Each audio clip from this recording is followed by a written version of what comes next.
आज अंतुड़ी शाल रही प्रद्युम्न रात्रि हो जाइए आज्ञा एपटे सुखमुनि परीक्षित को सुंदर भाव में बुझे दौरान परीक्षित एवं पचारुंट हे सुखमुनि मत ए कहतु एवं तो द्वारकार उत्तराधिकारी जन्म हो गले दुर्वासा ऋषि जो कही अंतुड़ी शालू ताकू संबरासुर चोरी करे ता कौन सत कथा ताले सब हम संभव हम केमिति जदि दुर्वासा ऋषि कथा सत्य होता है ताले ये सब संभव हम केमिति तेणु परीक्षित को बुझेवा को जाई सुखमुनि कहउछंती हे परीक्षित ये सबू तो प्रभुंकर माया कालकूट माया होची प्रभुंकर जो माया रे ब्रह्मा इंद्र वरुण कुबेर ये केही भी बाट पाई नाहंती तेणु ये सब प्रभुंकर माया एपटे प्रद्युम्नकर जन्म है सेपटे नारद महामुनि जे प्रभुंकर परम भक्त ता कानरे कथा पड़ीगला तेणु ताकू कौन करने पड़ो से भल भाव जानी तेणु नारद जितेबाला शुणीदे प्रद्युम्न जन्म हो गला से संगे संगे से सारावतीपुर को चलीगले संगे संगे सारावतीपुर में जाई पहुँची गले संबरासुर पाखे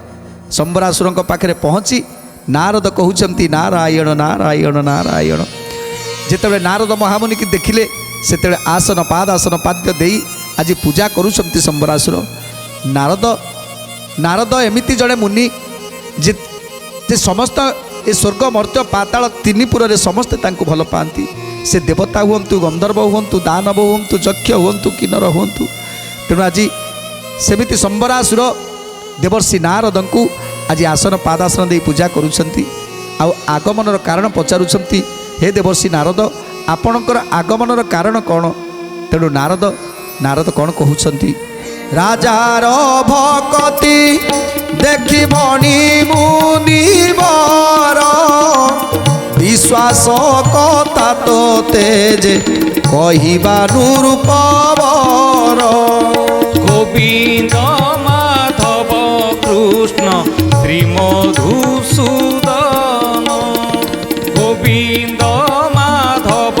कृष्ण श्री मधुसूदन जेणु सरब काले तुई करू आम्भ सेवा एड़े बड़ कथा केने तोते न कहिबा एड़े बड़ कथा केने तोते न कहिबा एड़े बड़ कथा केने तोते न कहिबा तेणु जिते पचारुंट हे देवर्षि नारद आपणकर आगमनर कारण कौन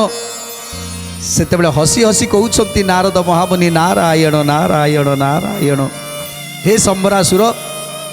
तमे मोर एते सेवा कर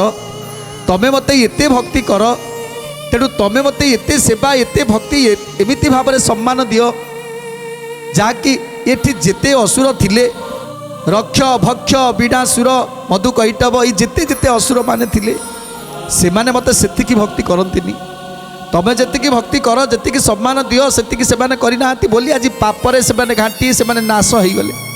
काहेकि ना मो कथा मु जेतेबेले जहाँ कहली मो कथा को शुणिलेनी ए कानरे पुरे से कान बाहर करदेले किंतु तमे मते एते सम्मान दियो एते भल पाओ तेणु सेइथिपाई आज तमर विपद समय मु तुमको किछि गोटे उपदेश देवाक आसीछि तुमको आग को विपद आसीगला हे संबरासुर मु केवल तुमर निजर लोक बोली आज सब सत कथा गुड़िए कहूँ